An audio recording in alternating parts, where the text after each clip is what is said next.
Dropping tiles into a game unit sounds easy enough until you remember that you have to pay attention to the color and shape of tiles already inside the game unit if you want to score points. That's the gameplay of Drop It, a game from Thames and Cosmos that can be played solo or with 2 to 4 players. We received it for free to review. There's some assembly of the see-through game unit before you start, and then each player gets a score token and tiles. The instructions show how to divide up the tiles depending on how many players you have.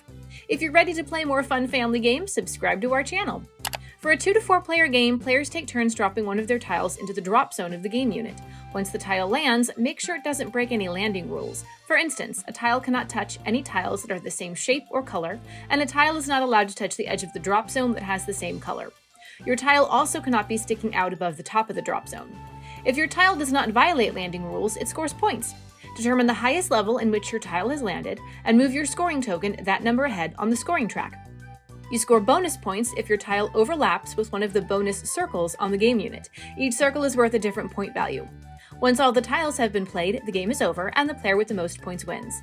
The instructions also offer different ways to play. You can play competitively in teams or cooperatively. You can also play without the edge pieces for a beginner-friendly game. Or you can add in joker tokens that allow you to cancel a landing rule violation or score a bonus of 3 points for not using it at game's end. There's a lot to keep track of in this game, which can be a little confusing, but it's definitely heavy on strategic thinking, so once you get used to that, the game is actually really fun. Tell me in the comments if this would be a game that your family would like. The pros are it requires strategic thinking, the gameplay is quick, and there are different game variations. My only con is that there are a lot of rules to learn, so you might want to keep the instructions handy the first few times you play. Overall, I give this game 4.5 stars.